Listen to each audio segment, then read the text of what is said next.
In this particular video, we will look into the details of ground tissue system as well as we will look into the details of vascular tissue system.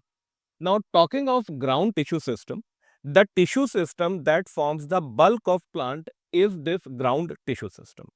Now, this ground tissue system is different in the cases of dicot root, monocot root, dicot stem, monocot stem, dicot leaves and monocot leaves. So, we can arrange these in the form of, let us take root, and the first roots are dicot roots.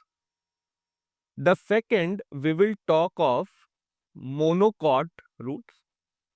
After these two roots, we come to the stem, first taking dicot stem. After dicot stem, it is monocot stem. So, after roots, both type of roots and both type of stems, we come to the leaves, that is dicot leaves and monocot leaves. So, in these 6 cases, if we talk about ground tissue system, then ground tissue system will be almost similar in the first 3 cases, that is in the case of dicot root, monocot root and dicot stem. In these cases, the ground tissue will further be divided into 3 zones. So, these will be divided into 3 zones. The first zone will be cortex, the second zone will be pericycle and the third zone will be pith. So, it will be similar in these cases. Small differences will be there. For example, cortex can be divided further into 3 types. The first is the hypodermis. Next comes the general cortex and endodermis. Now, this hypodermis will be absent in the cases of dicot root and monocot roots. So, we can say that ground tissue will be divided into 3 zones. Cortex will again be divided into 3 parts, but roots will not have this hypodermis present. After this, we come to next part, that is the monocot stem.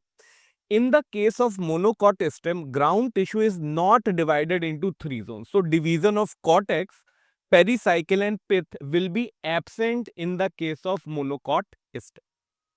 Lastly, we talk about dicot leaves and monocot leaves. In both these cases, again ground tissue will not be divided into these 3 zones. In the case of leaves, there will be thin-walled chloroplast containing cells present in this ground tissue and the cells will be called as mesophyll. So, we can say that here ground tissue will be called as mesophyll. So, this is the broad difference between these different types of structures present in plant. After this, coming to the vascular tissue system. Now, vascular tissue system has complex tissues. The 2 types of complex tissues are xylem and phloem, and these constitute the vascular tissue system. Now, if xylem and phloem will be present together, they will constitute the vascular bundles. Function of vascular bundles is to conduct water, minerals as well as the food materials. Now, this vascular tissue system, we can divide it into 2 parts. There are different bases of it. The first basis is the presence or absence of cambium. If cambium is present, then we say that it is open vascular bundle, and if cambium is absent, we say that it is closed vascular bundle. So, coming first to open vascular bundle, so it is open, so obviously cambium will be present between xylem and phloem. We can look into this diagram marked as C. In this case, this outer is the phloem, inner is the xylem, and in between this cambium is present. So, we can say that this is an example of open type of vascular bundle. Now, if cambium is present, then obviously there can be secondary growth and it can form secondary xylem and phloem. Now, this open vascular bundle is a characteristic of dicot roots as well as dicot stems. On basis of cambium, the first type was open vascular bundle. in which cambium was present, and the second type will be closed vascular bundle in which cambium will be absent. Now, if cambium is not present, then obviously there cannot be secondary growth, and in this case, that is why there will be no secondary tissues which will be formed, and closed vascular bundles are examples present in monocots.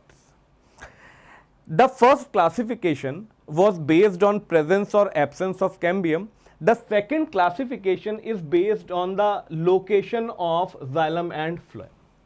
Now, according to this, we can divide it into two parts. The first is radial vascular bundles and the second are conjoint vascular bundles. The difference lies in the fact that in the first case, that is these radial vascular bundles, xylem and phloem will be present at different radii. So, if this is an example in which radial vascular bundles are present, then if phloem is present on this radii, then xylem will be present on different radii, that is xylem will be on this radii. So, if both are arranged in different radii, then we call it as radial vascular bundle, and it is present in the case of dicot roots as well as monocot roots. Talking of the second type, that is conjoint vascular bundle, in this case both xylem and phloem will be jointly situated along the same radius of vascular bundle. So, we can say that in this case, if this is the vascular bundle and this is phloem and this is xylem, so we can say that both are present on the same radii and these are the conjoint vascular bundles. When conjoint vascular bundle is present, then usually phloem will be towards outer side and xylem will be towards inner side. These are characteristics of stems and the leaves.